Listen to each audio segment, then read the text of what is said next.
سوال کیجیے جی محمد انس صاحب. کیا سوال کرنا چاہ رہے ہیں؟ سرور صاحب ہیں جی. السلام علیکم جی. جی وعلیکم السلام. محمد سرور بول رہا ہوں سائیوال سے.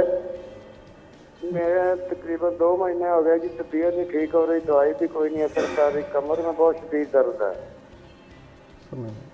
اچھا, ہمارا ٹاپک جنات کے حوالے سے ہے, اگر آپ اس پہ بات کرنا چاہ رہے ہیں.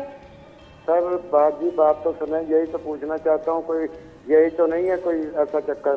دوائی بھی اثر نہیں کر رہی, ڈاکٹروں کے پاس بھی گیا ہوں.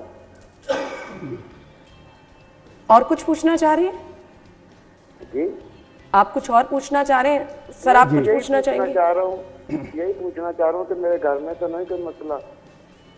کہہ رہے ہیں میرے گھر میں تو کوئی مسئلہ نہیں, کوئی جنات کا بسیرا تو نہیں. نہیں, انہوں نے بیماری کا ظاہر کیا نا کہ مجھے بہت وقت سے بیماری ہے اور مجھے اس کے ظاہر نہیں. تو اس پہ بڑی سادہ سی بات سب سے پہلے ہمیں یہ سمجھنی چاہیے, انسانی جسم پر جتنی آفتیں آتی ہیں بیماری کی شکل میں, مصیبت تکلیف کی شکل میں, ان کے 3 بنیادی اوراز ہوا کرتے ہیں. یعنی ایک اسپرچول اورا ہوتا ہے, روحانی اورا ہوتا ہے, اس کے اوپر کوئی مصیبت پریشانی آتی ہے جس سے انسان کی ظاہر پر وہ تکلیف ظاہر ہوتی ہے. دوسرا جو اس کا حصہ ہوتا ہے وہ جسمانی ہوتا ہے, جسمانی بیماری ہوتی ہے, جیسے فزیکلی ہم سب کو بیماریاں ہوتی. تیسرا ایک نفسیاتی دائرہ ہوتا ہے جس کے اوپر کچھ مسائل اور پریشانیاں آتی ہیں جو ایک بیماری کی شکل اختیار کر جاتی ہیں. یہ تینوں اورا آپس میں ویل کنیکٹڈ ہوتے ہیں. اور دلچسپ بات یہ ہے کہ کسی ایک اورا کی بیماری جو ہے جب زیادہ بڑھ جاتی ہے, زیادہ دیر تک وہ مرض رہتا ہے, تو وہ باقی اس کی جو حیتیں ہیں ان میں بھی اس کا اثر آنا شروع ہو جاتا ہے. یہ سب سے پہلے سرکار دو عالم کے پاس جب لوگ آیا کرتے تھے, اور یہ بات میں نے کیوں کہی, سیرت کے ایک طالب علم کے طور پہ میں نے رسول اللہ صلی اللہ علیہ وسلم کی زندگی سے یہ سیکھا کہ جب آپ کے پاس لوگ آتے تو حضور بہت سارے لوگوں کو روحانی علاج عطا فرماتے, یعنی نظر کرم فرماتے, ان کے اوپر جو ہے ان کو پڑھنے کے لیے کوئی اوراد و وظائف دے دیتے, اس سے لوگوں کو برکت حاصل ہونا شروع ہو جاتی, ان کی بیماری یا ان کی تکلیف ختم ہو جاتی.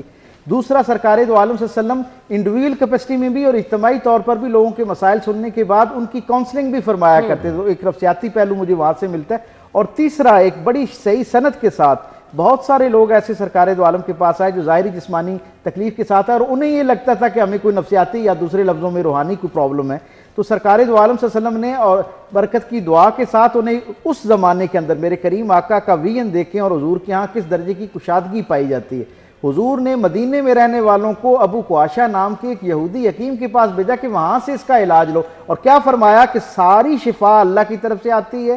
اور اس کا کیا مطلب ہے, اس وقت تمہاری اس تکلیف کی شفا پروردگار عالم نے اس کے پاس موجود جو دوائی ہے اس کے اندر رکھی ہے. سرکار دو عالم کی نگاہ سے زیادہ کامل نگاہ کس کی ہو سکتی ہے؟ اسی لیے میں سمجھتا ہوں جب کسی آدمی کو کوئی بیماری یا کوئی ایسی مصیبت لاحق ہو تو صحیح حقیقت پسندانہ انداز میں ان تینوں درجوں پر تجزیہ کرنا چاہیے کہ میری تکلیف جسمانی تکلیف ہے یا روحانی ہے یا نفسیاتی ہے.